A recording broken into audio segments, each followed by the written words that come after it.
So, good afternoon, everyone, and welcome to our 2019 Enrichment Portfolio RFP webinar. I always like to start off the webinar with the picture of real people going live to bring you this broadcast. And so, to my left is Julia Talbott. Hello. And I am Earlene Alexander, Director of the Enrichment Portfolio for the Youth Division at Department of Family and Sports Services. So with that brief introduction, I also need to introduce our tech person, Tom. Let's see. Hi, everyone. I'm Tom. I'm here to help out, and I'm gonna guide them through your question and answers at the end. Great. So thank you very much for joining us, and with that, we will begin.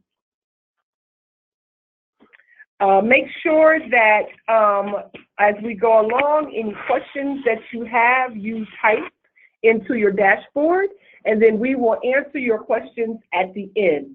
Keep in mind also that this presentation is being recorded, and so you will get a link so that you can get this information that we cover today. So again, welcome to the Department of Family and Sports Services Enrichment Portfolio 2019 RFP. We are now moving forward to the overview. So let's just talk about who we are, what we do, and Department of Family and Sports Services program divisions. We have children's services, youth services, domestic violence, veterans, workforce, homeless, seniors, and human services delivery. We are, in fact, the largest social service arm in the city of Chicago. Our mission is working with community partners. We connect Chicago residents and families to resources that build stability, support their well-being, and empower them to thrive. And our priorities are to deliver and support high quality, innovative, comprehensive services that empower our clients to thrive, to collaborate with you, our community partners, our sister agencies, and all public officials on programs and policies that will improve the lives of our residents and provide systematic change, inform our public of the resources that we have available at DFSS through our community partners, and steward the resources here responsibly and effectively. In 2016, our Commissioner, Lisa Morrison Butler, launched this strategic framework for which our priorities as well as our mission evolved. And so out of that, she talked about what was the strategic framework, and we're working through this. And so, you know, we know that it's becoming even more harder to get funding. And we know that that funding is flat, is decreasing. And so we know that as funding decreases, it hasn't decreased the need for the services. Services are increasing. We have more people who are homeless. We have, just more issues, even though funding is flat and decreasing. And so in terms of how we prioritize, and look at minimizing organizational silos and integrate service delivery, we know that we must have clear outcomes to determine the type of programming and funding and collaborations that are necessary. And with those outcomes, we must measure and report on these outcomes so that we can make informed decisions and communicate to you what those results are. And then we must continue to adopt internal practices to coordinate services across program areas. Within this, we have our own set of priorities. So the youth division priorities are to deliver and provide high quality programs that support youth and young adults to reach their full potential. Again, it's all about collaborating with our community partners. You are our community prospective partners. And we know that that collaboration is with the input of our youth, because our youth do have a voice, and it's important that we yoke all of this information together so we can provide safe and engaging programs. And then, of course, we want to continue to ensure that our community partners are informed, our youth are informed, our families are informed, and everyone is aware of the resources that we have to support our youth as they go through their own phase of development into adulthood. And we will steward by reprioritizing existing dollars to always better align the needs of our youth as well as our community needs.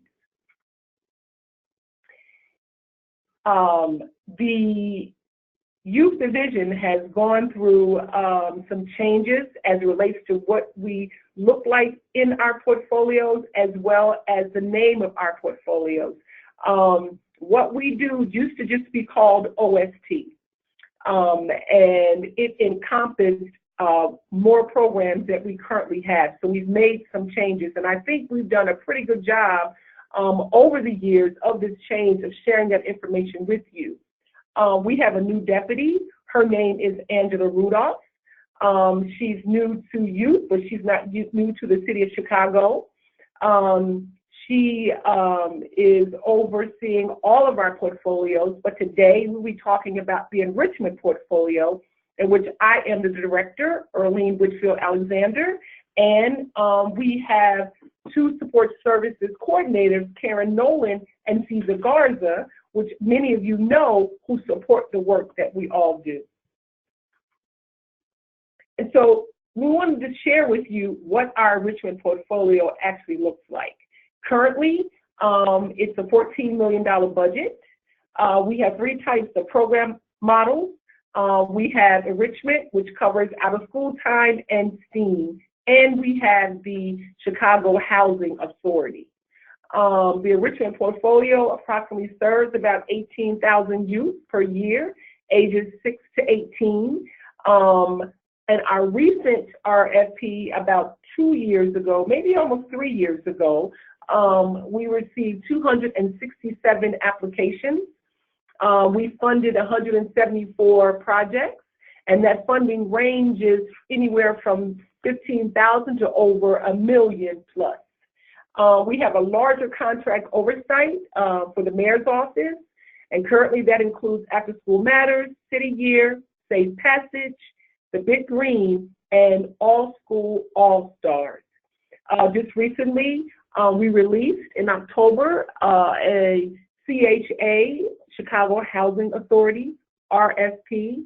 So residents who live in Chicago housing or live in housing that receives vouchers for CHA get the opportunity to have an augmented after-school programming. So we just released that RFP and funded 18 or 19 agencies throughout the city. So the Enrichment Portfolio, what are our changes? So as we look and see the type of work that we want to do, we want to increase the funding in neighborhoods where we previously had minimal or no programming. Understanding that we can only fund those areas where people apply.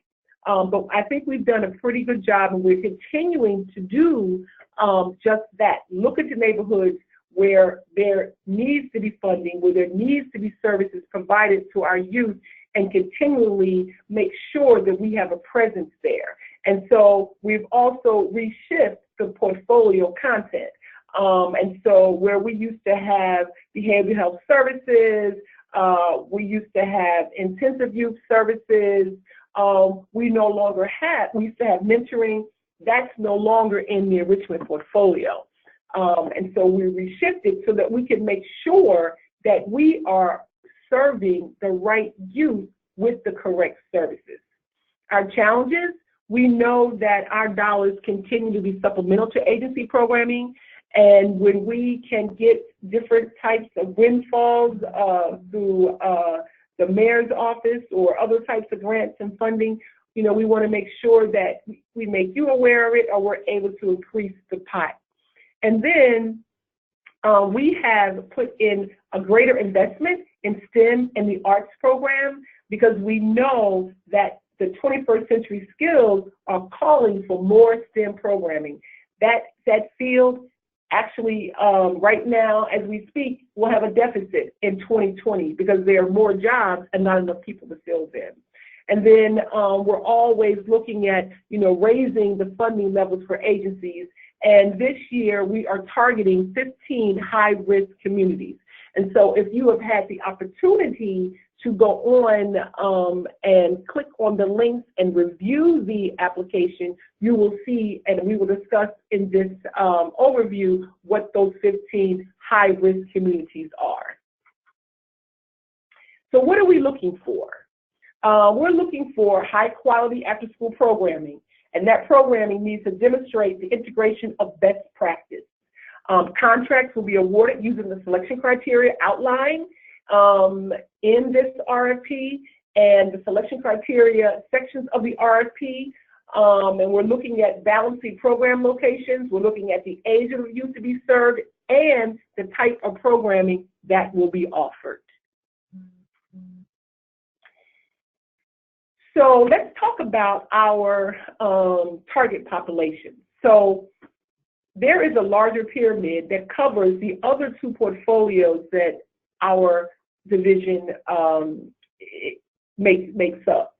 And just for a minute, while we're on this page, the other portfolio, my co-director, Lisa Davis, she facilitates the Youth Employment Portfolio, which houses One Summer Chicago. The other youth portfolio is Prevention and Intervention, which is headed by Lisa Hampton. And that portfolio focuses on youth that are higher up on this particular pyramid that have acute needs that we're serving. Many of them are touched by the juvenile justice system. And in the enrichment portfolio, our focus is to make sure that our youth that are economically disadvantaged get the support that they need. And if you look at the bar, there's a description of that: low income, living below the poverty line, engaged in school, unemployed but seeking work. And the next level is our youth that are at risk.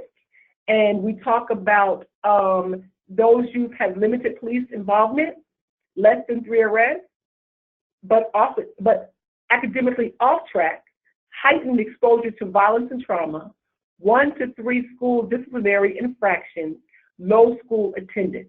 So our goal is to reach this population and provide them with high quality programming so that they can move from this view into a more high quality state of living. And so let's talk about the RFP. So now we're going to really get to it. So this RFP is focused on the needs and challenges associated with the youth that we just talked about. The activity in our portfolio provides academic support, arts and cultural activities, health and fitness, career exploration, sports, summer camps, and a strong focus in STEAM. We, this year, last year, in preparation to release this RFP this year, did some research on what those best practices actually would be, what those best practices actually look like, and how we could, meet those needs, not just outputs, but look at those outcomes and see where we want to be, where we want to engage our community partners in looking at and working with us on. And so the research, of course, has shown that youth increased concentration in out-of-school time program increases their school attendance and their desire to remain in school. So if you've got a dynamite program and you know that after school they can get to this program, many youth, regardless of age, will come to school because they have something to look forward to. And if you're supporting that youth in your program, then they're going to want to go to school because you are giving them the information and the support they need to be in school, whether it's sports. So we're talking about, being on a team, the importance of being on the team, the importance of working in a group collectively. All that transfers to how you can be a better student in school.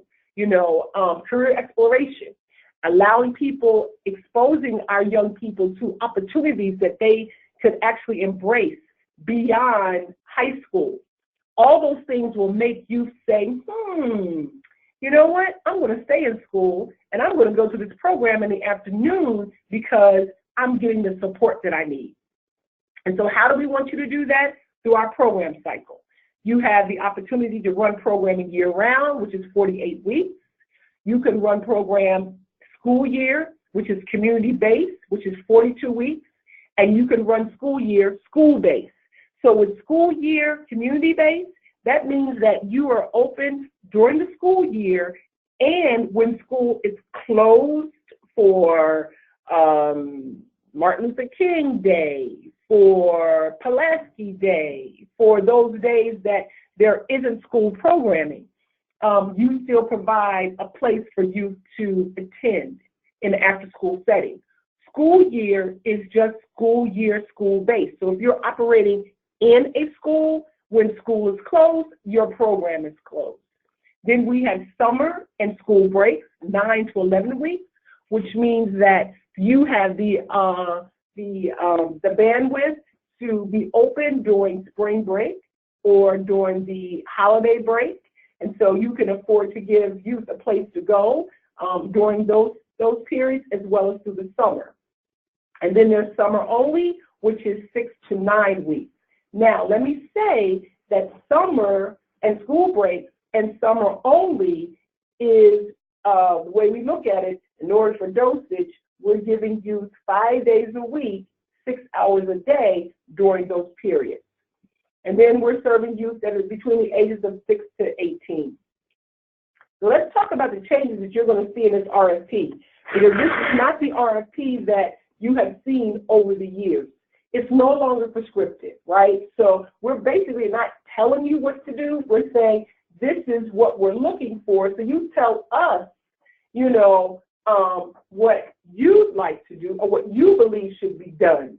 So our funding is aligned with local and national best practices. And so those best practices are always evidence-based practices. So our funding is aligned with dosage. What does dosage look like? How much time do you need as an after-school program and out-of-school time program in order to give the youth that you need? What is your staff-to-youth ratio? What is it for younger people? What is it for older people to make sure that your youth get the type of support and the concentration of the efforts you're making to make sure that the programming is intense and the programming is supported?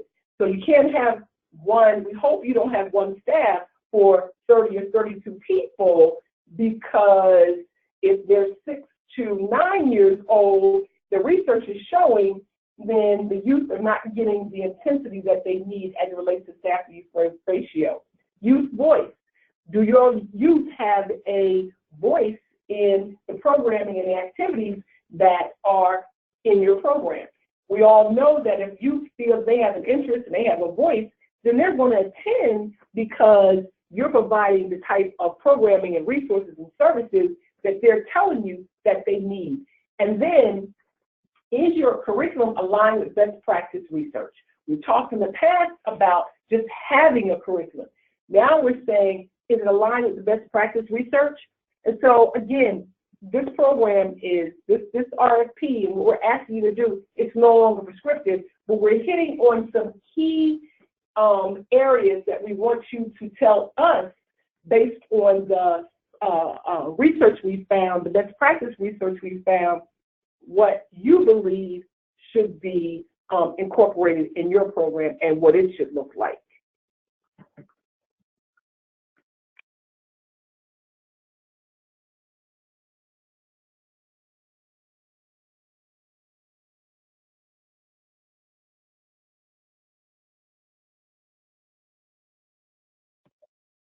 Okay, so I've just been instructed by Tom, who is helping us to facilitate this process.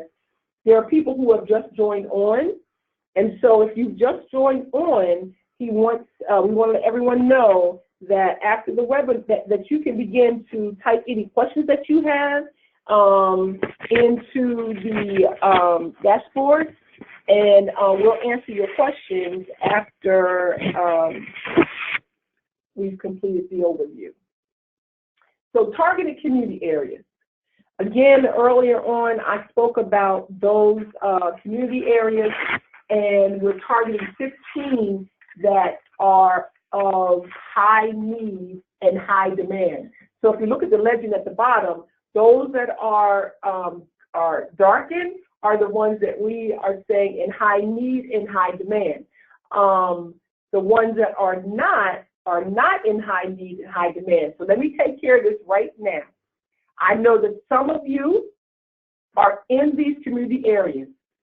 It does not mean that if you're not in this community area, we will not fund you.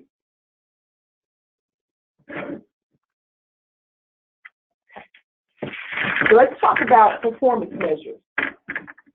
So for this portfolio, I'd say about 3 years ago, we actually began to provide you with performance outcomes, performance measures that we wanted to track.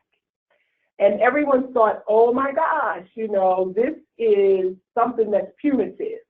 And it wasn't then, and tracking outcomes, performance measures, it's no longer, it's not that now. And so it was a way for us to have one outcome tracked so we could see what we were doing, if we were doing was working, and quite frankly, you know, should this be something that we're tracking? And so we sought to, you know, make sure that we were in tune to what was needed. So as you will see in your RFP, if you haven't looked at it already, these are some of the performance indicators that we will be monitoring. The number of youth reporting a positive relationship with an instructor and or a mentor. Youth reporting learning a new skill or improving on existing skills. Youth and adults who report their ability to avoid dangerous behaviors and engage in more social behavior. And then, of course, the decreased chronic school absence among participants in DFSS sponsored youth programs as compared to school-based peers. And if you can reflect what I said earlier, this rolls up into how we look at ourselves on our target population and our pyramid. In addition to what you previously read, we're also tracking, as we always do, through our data system, and we use CitySpan, the number of participants enrolled in your agency, the daily average attendance at 80%, and then the number of youth engaged in effective programs and activities through the youth voice and input. So all we're doing is everything we're doing, we're talking about, it all ties in to our performance measures and our performance indicators.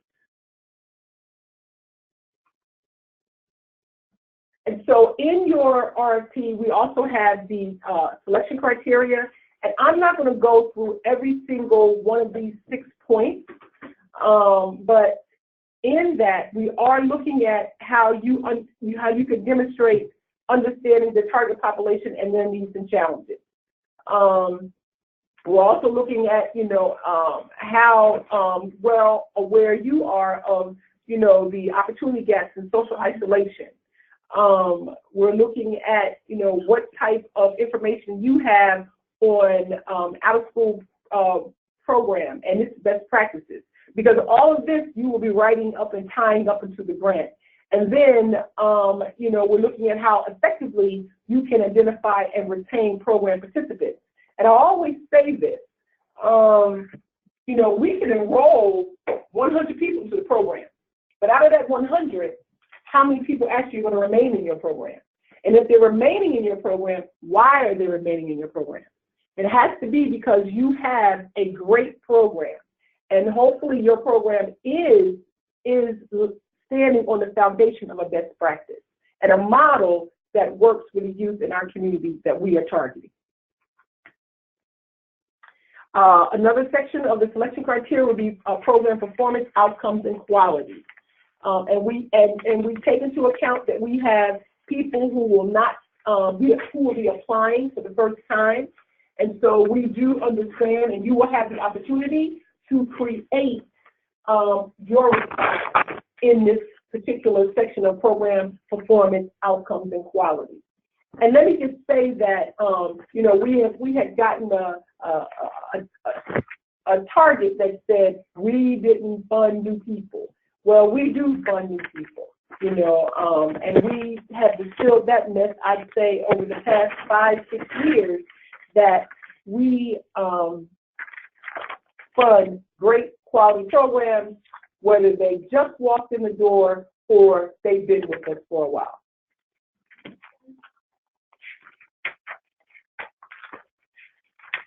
And then, of course, in the next section is the organizational capacity. You know, do you have the capacity for program oversight, management, fiscal oversight, and fundraising? You know, what processes in place do you have? Have you actually worked and monitored and facilitated a government contract? What experience have you had actually working with this the target population and, you know, and other partners in order to serve this group? And again, if you had no prior experience, we give you the opportunity to articulate the investments you've made in order to do this. And then, of course, you know, does your organization reflect and engage diverse people in the community that it serves? And then finally, on the selection criteria, we're looking at reasonable cost, budget justification, and leverage of funds. And so you'll have the opportunity to talk about your funding, talk about what type of additional funding you'll be able to obtain, looking at, more importantly, our grant is, our award is always on a reimbursement level. And so we will be looking at your ability to be fiscally sound and be able to carry your organization for 1 or 2 months until your contract is actually implemented and you can voucher for services rendered.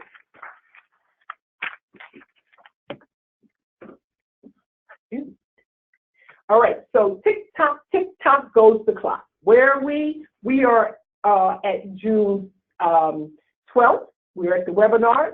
The RFP was released June 6th. Following this, if you have other colleagues who want an in-person overview of what you just experienced, on June 14th, we'll be at Malcolm X in the conference room C. On June 19th, we'll be at Martin Luther King Center on 43rd and Cottage Grove.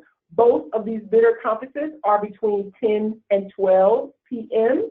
What you really need to know along with this is that the application closes on July 16th at 12 noon Central Standard Time. Tick tock, goes the clock. Please begin to submit your application early. I cannot stress that enough. If you wait 2 days out, you're going to have a problem with completing it, and then everyone's trying to get into the system. There's nothing wrong with our system, I'm proud to say. And so please make sure that you get your document in on time. We will not be accepting any proposals unless they are through the iSupplier online application process.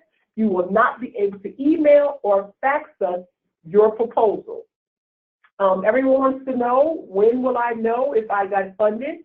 Fall of 2019. Generally, when I say generally, we have a new administration, but generally we wait until the aldermen have approved our mayor's budget. And once that budget is approved, then we can begin to move forward and send you your award letters if you are awarded for this particular funding opportunity. But somewhere around the fall of 2019, the program will begin in January 1, 2020. The contract year term is from January 1, 2020 until December 31, 2021. So it's 2-year funding, and it's be based on need, availability of funds, and contract performance. And of course, we may be able to extend this term for up to 1 additional year. And so sometimes people, they reach out to me and they say, I got a $50,000 award. So am I going to get $50,000 today and $50,000 next year? Yes. Yes, that's how it works. So whatever you're awarded for the first term, you'll be awarded for moving forward in that next year. So I am getting ready to end my part and let my colleague Julia take it from here. My information is up on the screen as well as Julia's, but just know that we are here to give you all the support and guidance that you need, and throughout this whole process, we'll be here for you. So Julia, give us a minute, please, and we will switch so that she can provide you her presentation.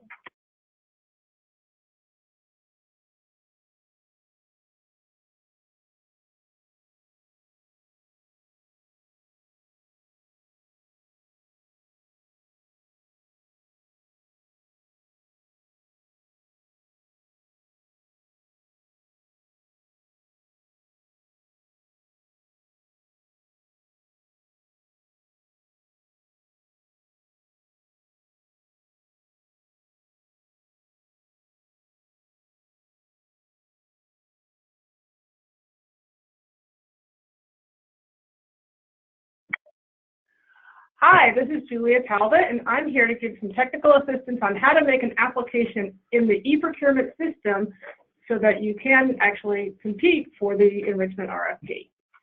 So first, I want to start with kind of a little bit of an overview and just to kind of give you a lay of the land. Technical assistance, there's a lot of technical assistance for this process. It's a fairly, the e-procurement system is a city-wide procurement system, so the same kind of application process that is used to procure gravel or dump trucks or shingles or tar or any of the other kinds of things the city uses is the same process the same e-procurement system that is used to procure this. So we sometimes, there's not a best fit for I don't think anybody. So just to get started, we do have a lot of support documents out there for questions on registering an iSupplier account. This is if your organization has never applied for city money before and does not have an iSupplier account, you will go to eProcurement support at cityofchicago.org. After that, and that's at DPS, after that, really the people that you're going to be dealing with, the people who can give you the most help and the most support are going to be either myself at DFSS or my friend at OBM on the technical assistance hotline at 312-744-0358. Not put on this slide is the fact that these hotlines and myself, we work a standard work week, Monday through Friday, and the hotline operates Monday through Friday, usually about from 9 to 5 or 8 to 4, but mostly 9 to 5 is when you're going to be able to hit us. If you call me, I try to get back to all of my emails and phone calls for technical assistance within 24 hours. OBM has a slightly higher call volume, so they're more like 24 to 48 hours. But if you don't hear from us in 20 minutes, that doesn't necessarily mean you need to call again. We're helping somebody else. Additionally, there are a lot of good training materials, documents, and videos, because everybody wants to watch videos about procurement. On the link below, which is the DPS iSupplier online training materials, the stuff that is going to most relate to you is under the delegate agency section, which I think is kind of in the lower part of the middle of the page. And there's a lot of good technical resources there. In addition, the PowerPoint that I'm going to go through is also posted on the bottom of the alert section of the RFP release on the DFSS website if you prefer to go there. So my overall application tips are, as to reinforce what Erlene was saying, is basically we want everybody to start early. Start now. Start yesterday if you could have. So the first thing you're going to do is you're going to register into the iSupplier e-procurement system if you have not already, and that's an agency-wide thing. If your organization or agency has an account, please do not register again. That's just going to really gum up your current contract. It's going to make everything harder. So if you haven't done this, go and get yourself an iSupplier account. Give yourself 2 to 5 days, depending on how long it takes DPS to process you. It will take a couple of days for them to get back to you. You submit an email requesting stuff, and then you fill out a form, and then it's set up. But there is some back and forth, and it does take a couple of days. Our RFP narratives and application questions have changed over the years. They aren't the last time you did OST or program innovation or really anything. So please review the scope and the RFP documents. Those give you a lot of clues as to what we're looking for, and look at the application questions closely. I see a lot of applications where it is apparent to me that people have not started their applications early, and that they look at those applications and they don't read the narrative or the scope documents that we provided, and they answer based on that when they really could. It's almost like taking a test you didn't study for. You really use that RFP document that we've provided you as your study guide to filling out those application questions, if you will. I think carefully review the selection criteria. So the selection criteria aligns with the stuff in the scope, which aligns with the application questions, which aligns for the evaluation. So if you are looking to get an A on your application, then you want to look at the narrative scope. You want to look at the selection criteria.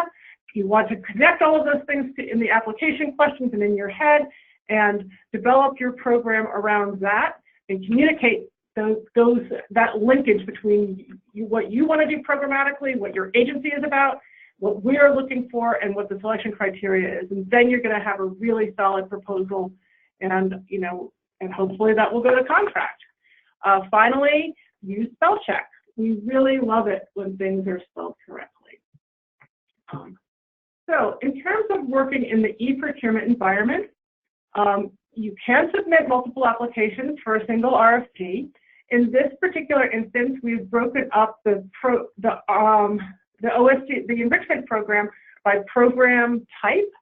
So if you're making an application, so don't be daunted by the fact that there's like 6 different enrichment RFPs out there. It's just one for each program type. If you are making an arts application, or you wanted to do out of school time arts, and you want to do this for 2 sites, you will put in 2 applications.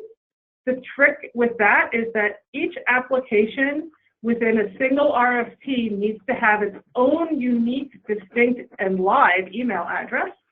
So if you want to put in 2 art applications for 2 different sites, you're going to go into your iSupplier, the number of people with the accounts, like the user accounts within iSupplier. You're going to have, and 2 people are going to, one person is going to do arts application, OST arts application number 1, and the second person is going to do OST arts application number 2, and use those emails. The reason why you need to use a distinct email address, and it needs to be a live email address, is that all correspondence from the e-procurement system is going to be sent to that email address, and so it's helpful if somebody can check the email or get to that email. If, for instance, you were going to do an application for enrichment, or not enrichment, a STEM program, and then you wanted to do an out-of-school time sports program, because those are 2 separate RFP numbers, you can use the same email. So I know that's a little confusing.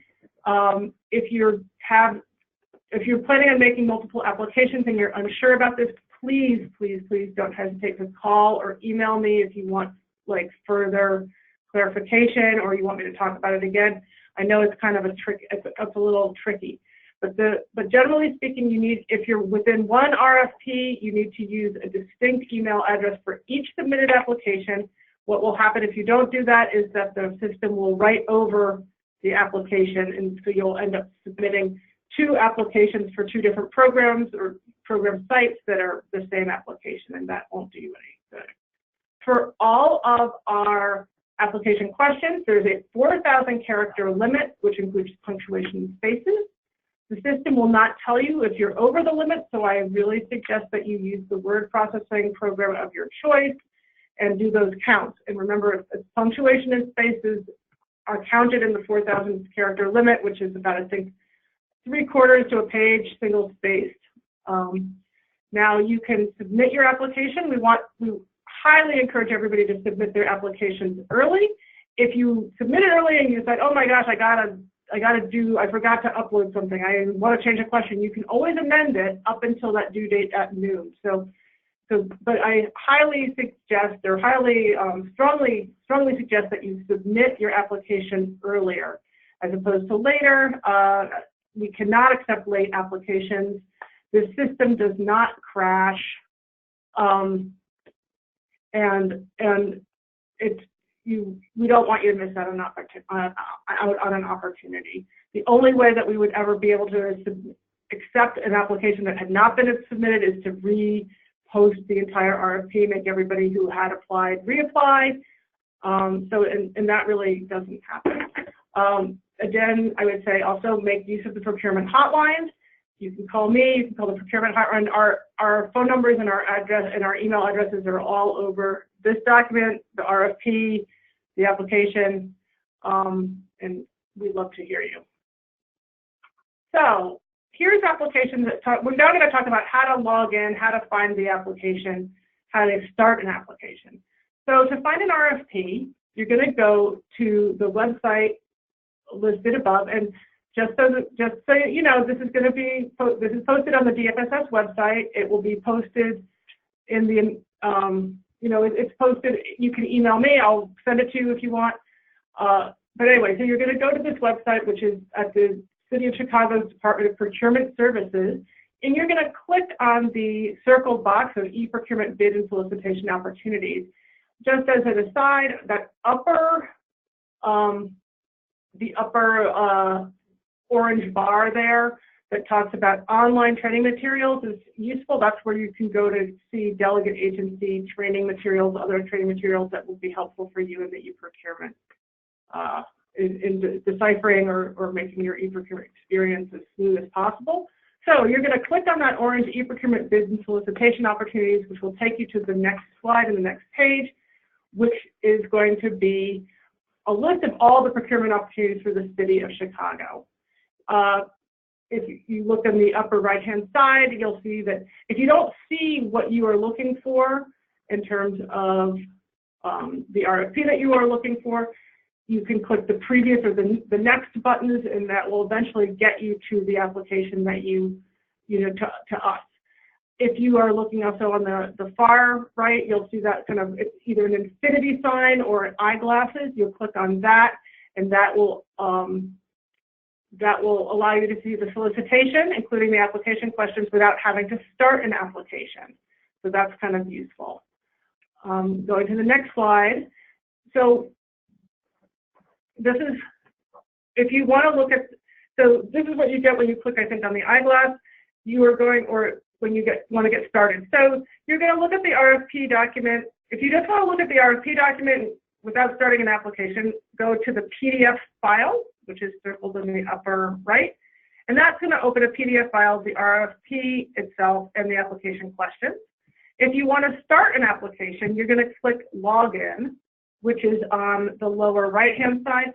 But before you're going to do that, I want you to look kind of on this left-hand column for the solicitation numbers. In this case, you'll see it's 6785,1, which means there was one amendment. Write that number down. Well, don't write that exact number down, but write the solicitation number down, because when you log in, you're going to use that solicitation number to bring up the RFP, which will allow you to start making an application. So when you hit that login, you go to the next fabulous section here, which is logging into the e-procurement system. This is the screen you're going to see. You're going to type in your username, you're going to type in your password, If you're one of those people that doesn't ever forget anything, unlike me, you're going to hit number 3, which is hit the login button, and that will take you to the next screen. But wait, if you are like me and you forget one of those things, you're going to hit the circled number 4, which is login assistance, which will take you to the following screen where you can rectify or get those questions answered. So if you have forgotten your password, you fill out your username and you hit forgot password. If you have forgotten your username, you put in the email and you hit forgot your username. And those things, the password will take you to screens that just help you reset the password. If you forgot your username, you get an email that reminds you what your username is.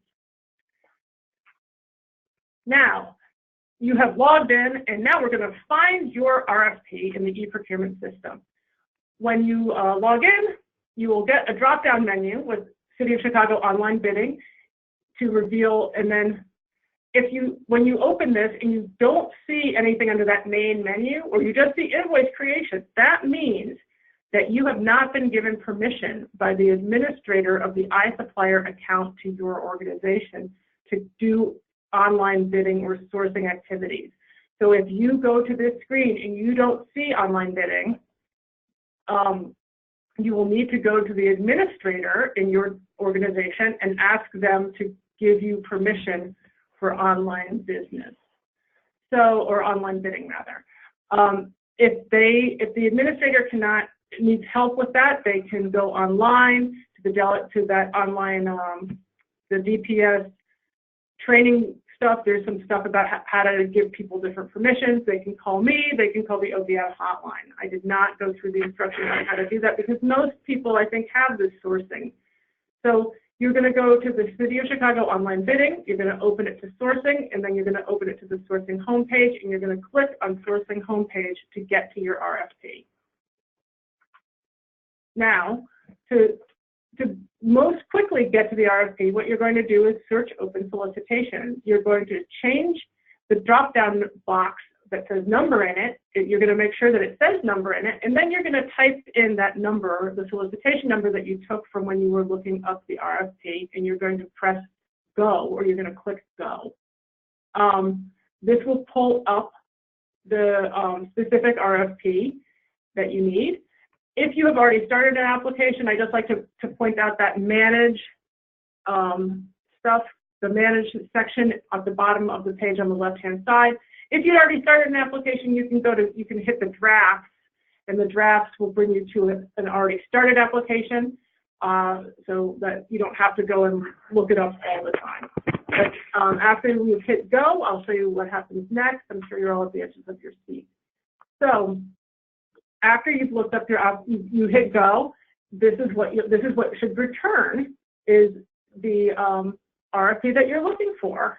So in this system, like many systems, anything that is in blue tends to be, if you click on it, it takes you to something else. So in this case, you'll see the 3 things that you want to, the things that you really want to note are that the time left will tell you how much time there is left in the RFP. It will tell you the close date, and then in this case, the number to click on to get into the actual RFP and the application itself. You're going to click on the number, the solicitation number, and that will take you to the next. That will open up the RFP document in the application. It's where you will see all of the attachments. So, okay, wait. I think I have a mistake here. So let's see. Go 2 slides ahead, please. So this is how we're going to start an application using e-procurement. So after you have opened your RFP, you are going to see the following screen. It's going to look a little bit more populated. This is a test environment. So what you'll see is under number 1, add attachments. That's where you're going to add the attachments, required attachments for your RFP. Generally speaking, if you have an iSupplier account, the administrator has already uploaded all the documentation about boards and ability to do business in the state of Illinois and stamp certifications and stuff. So you will not need to reload those things, but you will need to load the things that the RFP requests of you. These are usually in the application questions where it says things like please attach or upload.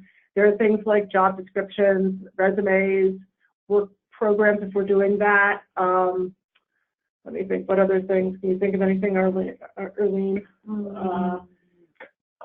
Budget manuals, policy. If you have personnel policy manuals, if you have articles about your organization that you want to share with us, basically look for those questions that say please upload or upload, you know, like those are the things that you're going to look for.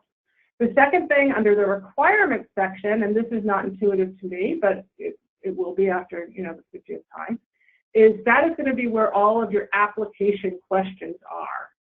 So it will, you'll open up those requirements and you'll see various questions, and those various questions you will answer, remembering that for longer answers, you have the 4,000 character limit. Number 3, you can save your work by clicking the Save Draft button. We attach many documents to our RFPs. Those things I don't have a screenshot of, but if you scroll that, when you get to this page, you scroll all the way down and you will see the attachments that the city has provided to help you complete this RFP. Generally, at the very minimum, will be a PDF of the RFP document and then budget and budget instructions and contact information stuff from OBM, and often, depending on the RFP, other documents as needed. Next, I think we're going to go to how to acknowledge and accept an amendment, which is important to know because the way that we upload the results of this webinar, the questions from this webinar, the frequently asked questions, and any updates, is that the way that we do that is by doing an amendment. And when you accept it, which you will have to acknowledge and accept. So when you start that, just so you know, if you've already started an application, when you accept the amendment, it will pull your information, anything that you've started in terms of an application. It will pull it from the original RFP to the amended RFP, so you won't lose any work. And but this is quite a lengthy process. It's kind of like 5 screens, I think. And the reason that we're doing this is because we really want you to understand what you are acknowledging, accepting, and you ultimately will be held responsible for the changes that we are asking, you know, that we've made. We want to make sure that you really know what they are. So to begin the process and you're going to open the RFP. You'll get to this phase with with acknowledging and accepting the amendment. You'll see number 1, that will allow you to review the amended changes. And then number 2, to review the changes specifically, you could click on the eyeglasses. And then you're going to hit the number 3, which acknowledges that you have looked at the RFP and you've reviewed the changes as we've articulated them. And that will bring you to the next screen. So when you get to this screen, you're going to acknowledge that you looked at the RFP. You're going to check that very tiny box saying that you accept the terms and conditions, that you acknowledge the changes made to the RFP, and then you're going to hit the box that says acknowledge. Well, you're going to click on it. You're not going to hit it, I guess. And then you're going to get this thing that has a confirmation that you have acknowledged, you've accepted and acknowledged your amendment, and you are going to hit yes, because you have accepted and acknowledged the amendment. And that, when you hit that, you will then get to another box that says that you accept the terms and conditions, and you are going to click another tiny button at the bottom of the page, which I never find, that says that you have read and accepted the terms of the conditions, which basically is going to release the city from all liability, that in terms of the, you know, like you have acknowledged, you have accepted, you have read, you have become the most well-informed person about this amendment, you've taken it into your heart and made it your own. And then, so you're going to read it and accept the terms and conditions, and then you're going to hit the accept box. And after that, you will have accepted the amendment and your life will be perfect. Well, okay, maybe not. you have accepted the amendment and you can continue doing your application. So as we spoke, or as I have alluded to, if you have further questions, you can email me, you can call me, that's my direct line. You can call the e-procurement hotline and talk to somebody over there. They're equally lovely and sometimes more knowledgeable. You can email them. And all I can say is please, please, please do this earlier. If somebody calls me 10 minutes before the application is due, there is almost always not a whole lot I can do for you. I think the e-procurement system might not be the best fit for these activities, but it does not fail. It does not break down. It does not crash. It does not get jammed up. Unfortunately, I have seen over time that if you are having problems, if your organization or you as an individual are having problems with this system, it has more to do with how your computer is interfacing with the e-procurement system than the system itself, unfortunately. I know some people have no problems with it. Some people, the system times out, so I suggest you save often. It's and that just, you know, save your work, give yourself plenty of time. We can see when people start applications, when people log in, when people show interest, and when they sort of started their drafts. It's there are always, I have to say, many more people than I would personally be comfortable with or start 72 hours before the application is due. I learned the hard way in college, but that's really not the way I do my best work.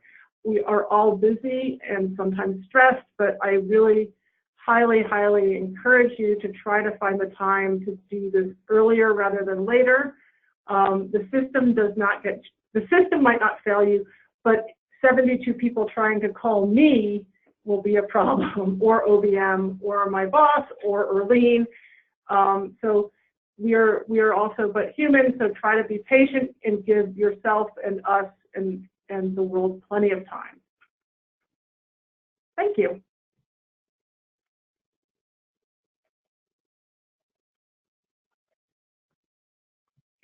So that being said, again, here's our contact information.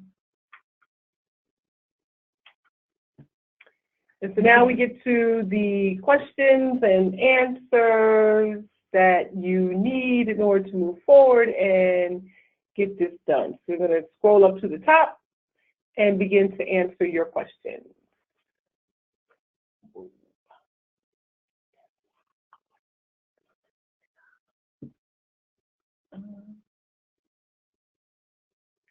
So the first one was, what attachments are needed when submitting the application? Once you go through the application process, or you review the application, it will tell you exactly what attachments are needed. And then Julia just spoke on what type of applications, what type of attachments you'll need to submit with this application. And we know that it's the budget, maybe a policy manual. I think contract adds things like, is that an attachment with the good standing, insurance? And so just the general questions that you would need for contract documents as well as program documents specific to the RFP.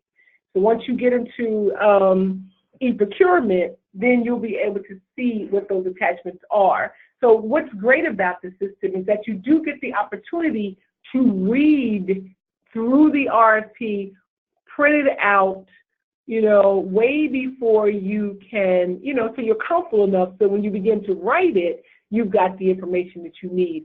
And again, it's not what you could do before, which was the general cut and paste. Next question, is the enrichment in addition to project innovation? So let me explain what, so the enrichment portfolio is just that, right? We have 3 portfolios in youth. We have enrichment, we have prevention and intervention, and we have youth employment. In the enrichment portfolio, we have out of school time, right? And there is also a focus on STEM and art. And so if you, in the past, received funding from us under Project Innovation, you will now submit your RFP outlining your program, be it STEM or art. Will these slides be mailed to us? Yes. Everyone that has signed up for this webinar, we will make sure that you get the PowerPoint for mine and both Julia's presentation from today.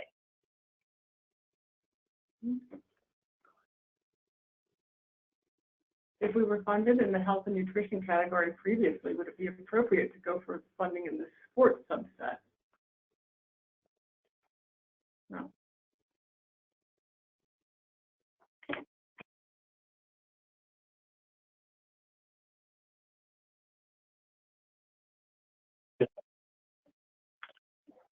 If we were funded in the health and nutrition category previously, would it be appropriate to go for funding from the sports subset? Yes.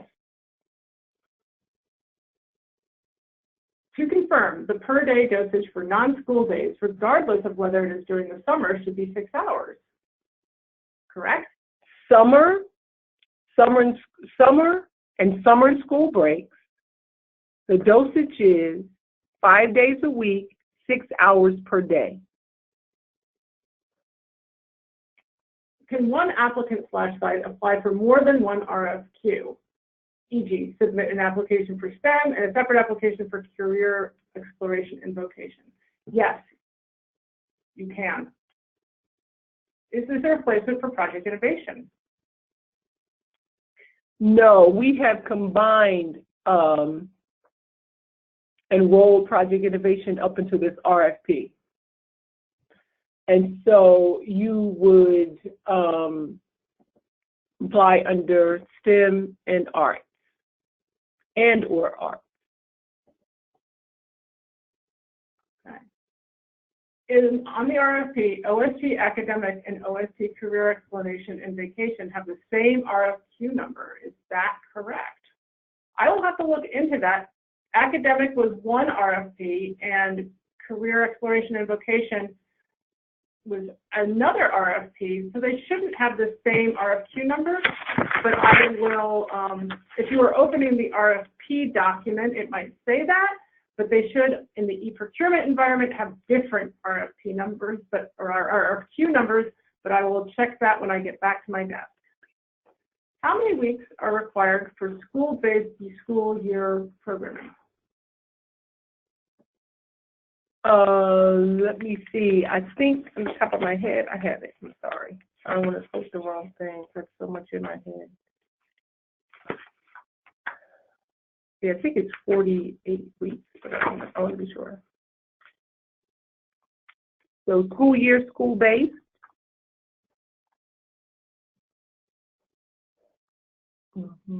We'll have to plug, I'll have to get back to you and plug that in. So all of these questions are being recorded and ultimately will be incorporated into an RFQ or an FAQ document rather, which will be uploaded as the amendment to this RFP after this webinar and the 2 pre-submittal conferences have concluded. So in probably about a week, you should look and you'll see an FAQ document that answers these questions more definitively. Please explain the difference between the OST program and the non-OST programs, arts versus OST arts. How does the dosage compare for programs that take place during school break? So the programs that take place during school break, we've talked about that. That's when school is not in session during the vacation, spring break vacation or the holiday vacation.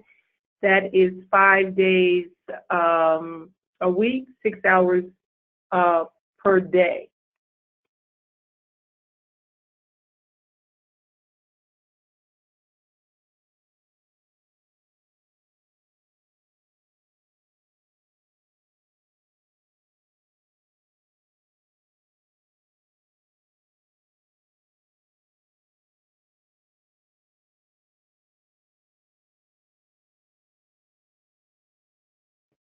So I think you had a two-part question. So your OST art would be performing arts. Your STEM arts would be anything outside of that. So painting, drawing, ceramics, pottery, that type of thing. Okay. What are the 15 targeted community areas? That information is, I believe, in the PowerPoint that Erlene just went through, and also is outlined in the RFP document itself, but just quickly. So Derek, you're asking us to name them. So it's Auburn Gresham, Austin, Belmont Cragen, Chicago Lawn, East Garfield Park, Englewood, Greater Grand Crossing, Humboldt Park, New City, North Lawndale, Roseland, South Lawndale, South Shore, West Englewood, and West Garfield Park. Okay, we did that. So do we use our own evaluation tools? So do we use our own evaluation tool to evaluate these outcomes, or will a tool be given to us? So the way we have it, you will input your information in the system. And this is so if you're funded, you will input your information into our database system, and we run an evaluation based on the information that we receive from you.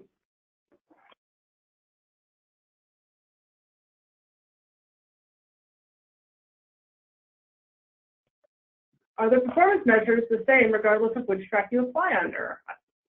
Yes. Yes. If an agency has multiple sites, does each site need to apply separately? Or if so, can one person apply for multiple sites, or do we need to use multiple logins? That's a great question. It is. So if an agency has multiple sites, each site will need to apply separately. And if you are doing different program models to the same site, so a different RFQ number, one person can do it. But if you are doing the same program model for the same program site, you will need distinct email addresses for each. So if you're going to make 3 OST art applications for the 3 separate sites, or for the same organization but 3 separate sites, you will need 3 distinct live email addresses. But if you are making 3 different program requests for 3 different sites, then you can use the same email. So who determines which communities are high need and high demand? So our high need, high demand community areas, these targeted community areas are done based on research that we've collected. So it would be the number of people in these community areas that are not at the, that are below the poverty line, that have high violence, incidents of violence, education, the amount of money that's generated for the people who live in that population, their salary, their yearly salary-based income. So it's a composite of data that we use, and we use certain indicators in order to determine where those communities are. Since Behavioral Health Services, DHS, is no longer under this portfolio, where was it moved? Oh, okay. Great question, Stacy. So BHS, Behavioral Health Services, is now in our prevention and intervention portfolio. Again, I had said earlier that is headed by Lisa Hampton. And in that portfolio, you will find our mentoring program. You will find justice involved programming. You will find BHS, because this program model began to look at highly acute youth, and we wanted to make sure that we had a place to serve them because of the intense services that they needed. So if you need more information about our prevention and intervention portfolio, let me know, and we'll make sure that we connect you to the director of that particular model. Portfolio. Okay.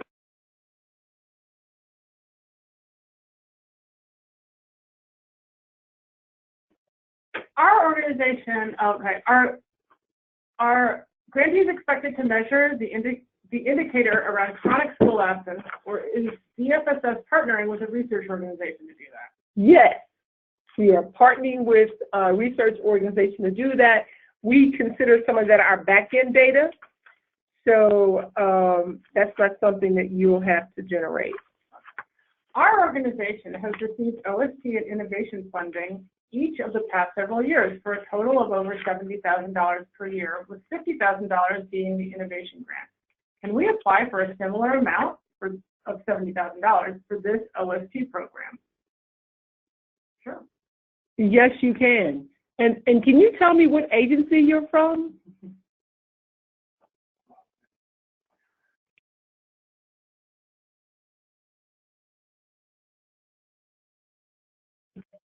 How many students need to be enrolled in an organization's funded program under Project Innovation?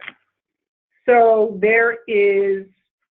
Project Innovation is now, you'll be applying under STEM and or STEM arts, and you will tell us how many people you wish to serve. Okay. If we participated in the webinar, do we have to attend the city's conferences in person? No. I can answer that.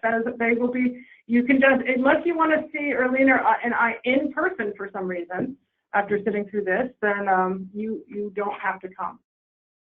Okay, so now the RFP. It gives you an option if you have a staff person that you also want to get the information that's not here, that maybe does not want to sit up and listen to the pre-recorded version of what we just discussed here. So we wanted to make sure, we're doing these bidders conferences, so we wanted to make sure that everyone who is interested in applying for this grant opportunity could have different opportunities at different places, times, and locations. Okay. The RFP references a 2018 performance metrics document that we need to attach. How can we request an additional copy of this document?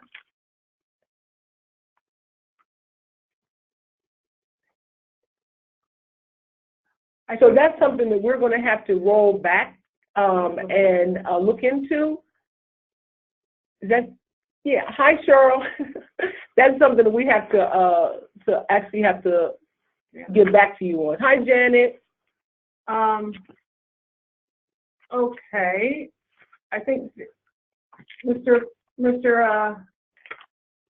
Central, I believe I see a number of questions from you specifically that you seem to be having some problems logging in and such.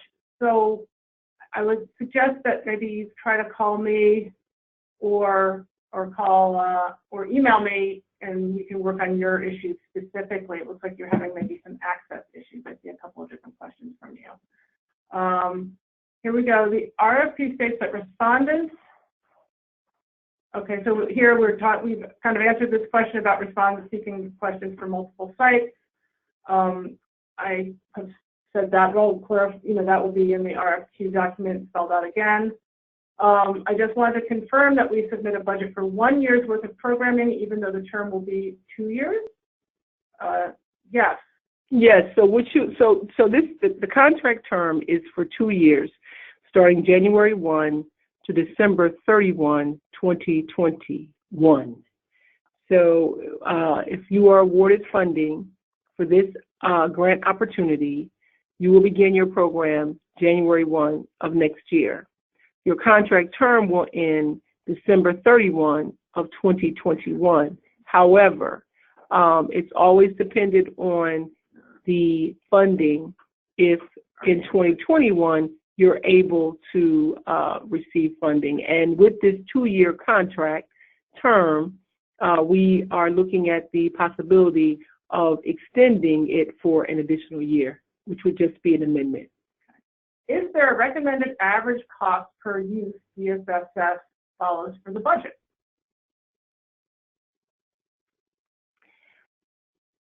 That's a very good question. Where we currently are is that there is $1,600, around $1,600 if you are year-round, between $1,000 and $1,500 if you are school year, and $1,000 for summer. We would like for you to look at the national norm, because there is a figure out there for that.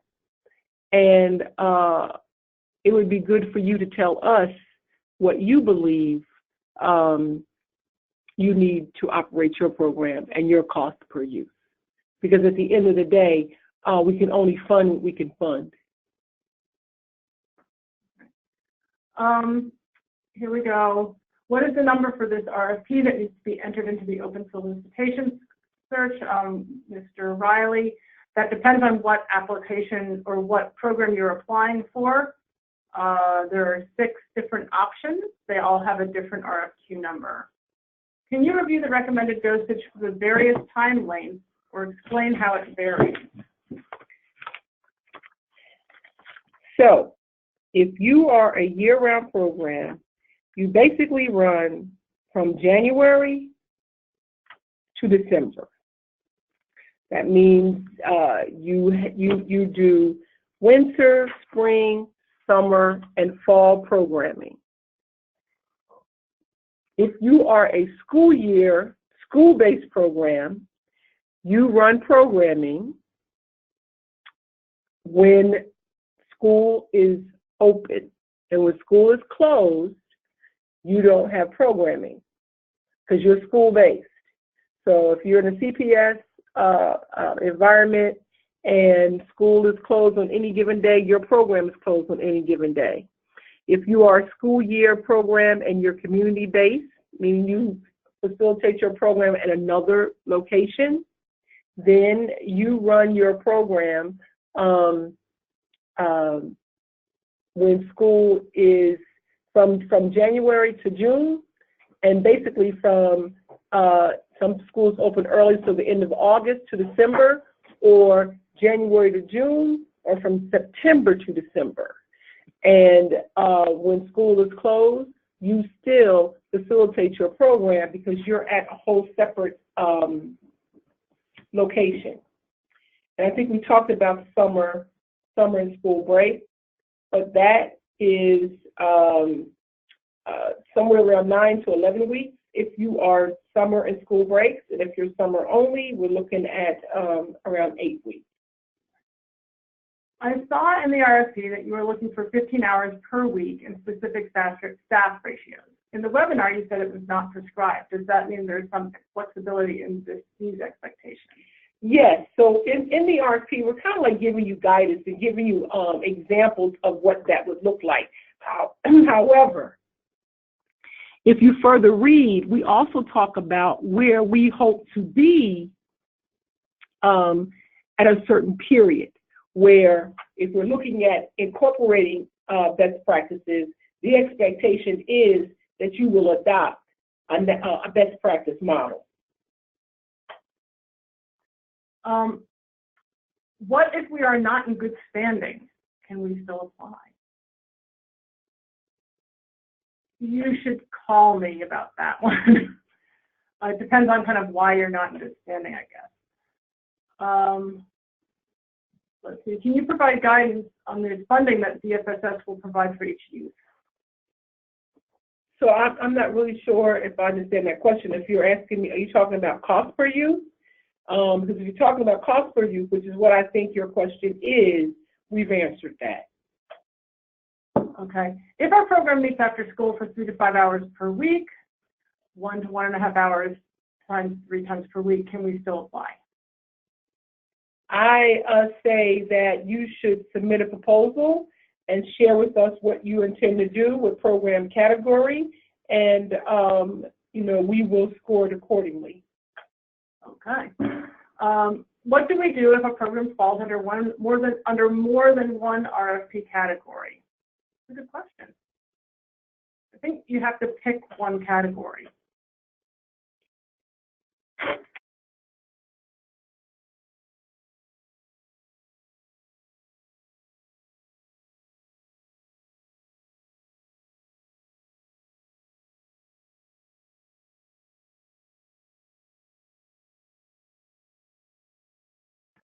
So if you have a program that falls under more than one RFP category, in your example is career exploration and vocation in STEM, I would pick what is the predominant the strength of your program. So if you are stronger in one category than the other, and if you feel that one of those categories needs more additional funding support, then I would advise you to choose that particular category.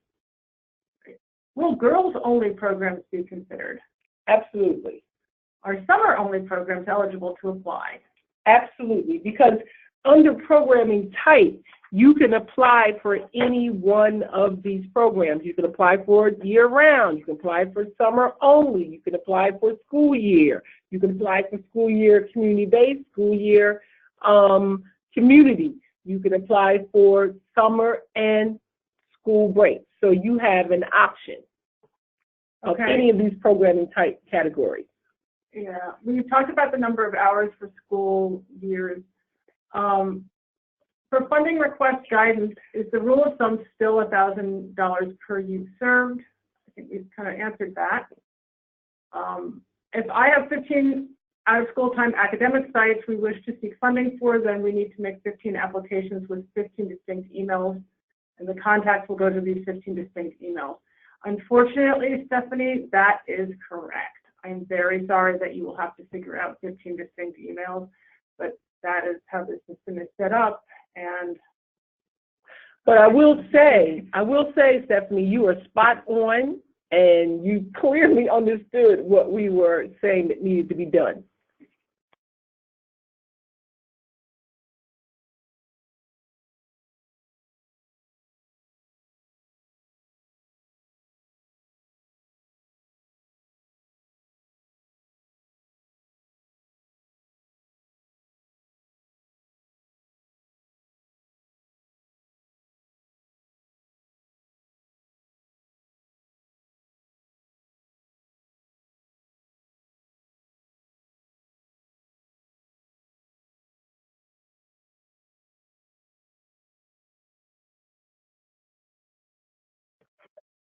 So, Amy, we read your previous question about what you saw on page 11, and so you want to know, were these ratios minimum ratios, and can you provide more staff in the classroom? Absolutely, you can. Great. We plan to do the 48 weeks with the summer included. However, we are closed for the major holidays. Is that okay?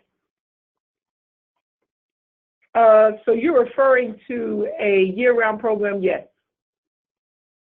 Are there limitations or issues to be aware of if you are already running an after-school matters program? Can the same youth be served? That's an interesting question. It's an interesting question because of how our funding actually works. But if you have programming, so let's look at it like this. What you're doing for After School Matters should not be the same thing that you're doing for us. So if you have a group of youth who say you pick the sports category, and so they're in your sports program, and then for After School Matters, they're in a dance program, so you can clearly serve those youth because they're in two different program models and they're getting two distinct services.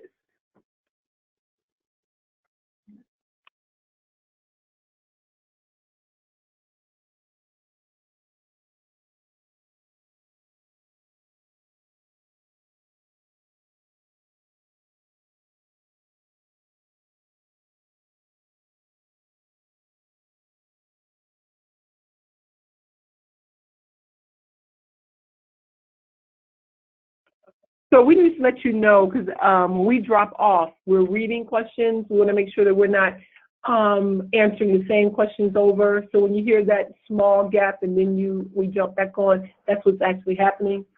Okay. Is the grant funding based on the number of youth in the program? Well, yes. We're saying yes. Well, yes and no. I mean, Some of our agencies apply for support and funding support, and they just do youth. Just do staff. But we know that's based on the number of youth they're going to be able to serve. So yeah, our funding is based on your cost per youth. Okay, great.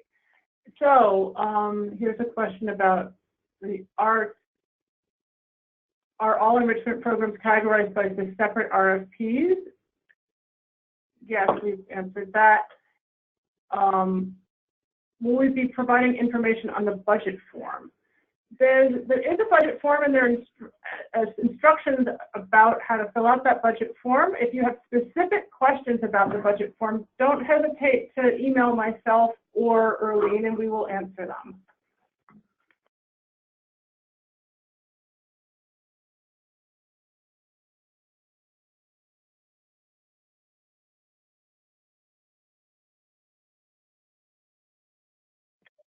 Hi, Ms. Stubbs. So I see your question about our data in Washington Park. So and you can please type in if I get this incorrect, but I believe you are from Chicago Youth Programs, and that area is area that we targeted for our CHA applicants. But no, our data is not skewed. We looked at all of our community areas, and we used these indicators to determine the 15 that were high need and high demand. Again, let me say that you can apply from any community area that you serve youth. Okay. Can you cut and paste into the application? Yes, and given the 4,000 character limitation, Darlene, I highly, highly recommend that you do just that, so that you can make sure that you have no more than 4,000 characters in your application.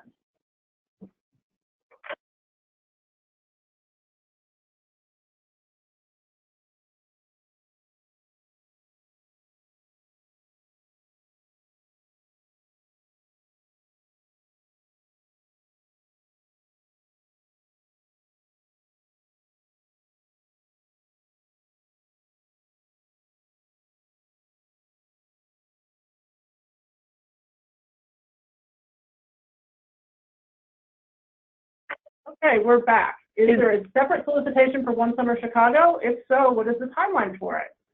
No, there is not a separate solicitation. The One Summer Chicago went out last year, I believe, and was not RFP this year.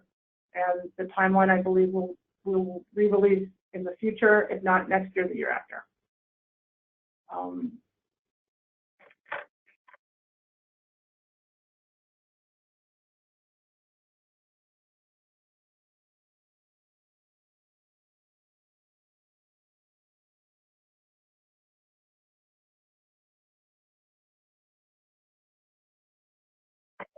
Okay, so in regards to dosage, do all hours have to be focused on the Richmond area? For example, we do provide 15 hours of programming during the school year, but it is split between academic support, career exploration, and other activities. Yes, Megan, this would all be considered for us an out-of-school time program that is working with the various subcategories, so there'd be no problem with you wanting to provide a certain amount of time in each one of these particular program category areas. Okay. What are you using to determine the national norm for cost per youth? More than one source exists for this, and they all have different information. Absolutely. So, quite honestly, the national norm that we have pulled down that we believe is accurate is $2,800 per youth. And quite honestly, as the city of Chicago, we are nowhere near that. And so, again, our year-round programs currently receive around $1,600, some $1,500. Our school year programs receive around $1,500 to $1,000, and our summer and school breaks programs receive $1,000 per youth. So again, let me say that one of our challenges that we spoke about earlier was the fact that this portfolio funds currently around 200 programs, maybe a little under that. And we have spread out our funding so that we can make sure that we're in the various community areas where services are needed. And in addition to that, we know that this funding is supplemental funding. We realize that you cannot run a program off of $15,000 or $35,000 or $40,000. And so our dollars being supplemental dollars, we, look at you to say, well, how much money do you actually put in the pot in order to run this program? And so even though our cost per use may be at one amount, because you know what your true cost per use is, you get supplemental dollars in order to facilitate a quality program.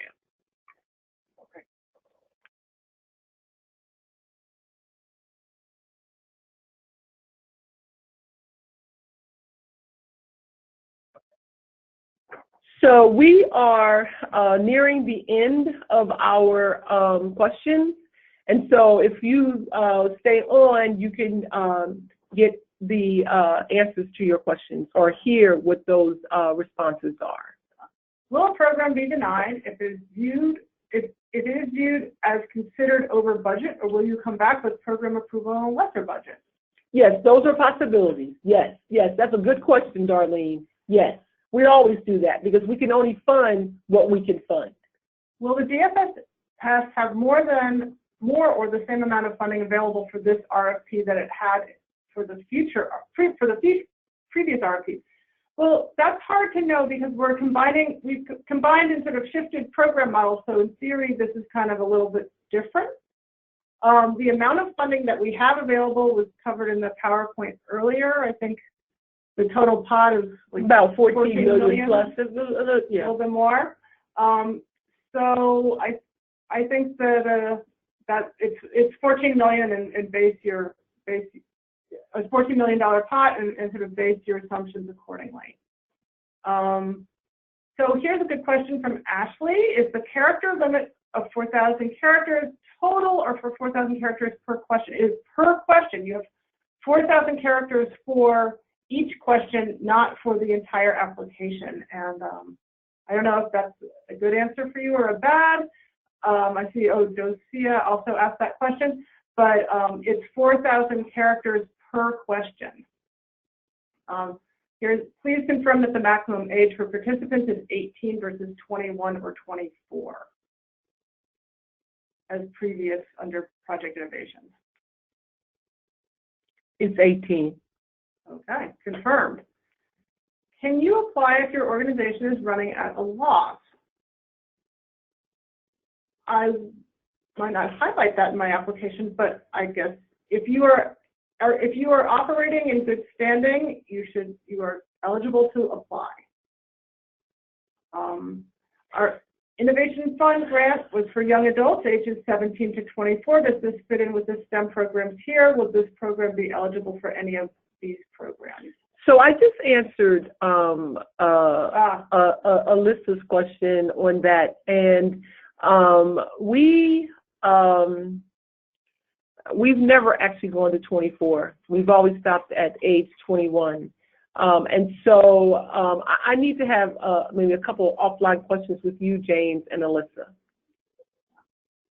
I think that that's all the questions that we're going to answer. Again, these questions, along with the questions for the 2 pre-submittals coming up tomorrow and next week, will be combined into a frequently asked questions document and posted on the e-procurement application, the e-procurement RFQ site, to all of them, and will be posted as an amendment to those RFQs. We thank you all so much for your time and your interest, and I wish you the best of luck. Arlene? Thank you. We look forward to you applying, and we're happy to be able to provide this funding opportunity to you because you are our community partners, and as we strive to meet our mission, we know that you are key in making that happen. So thank you, everyone. Have a great day and a great rest of the week.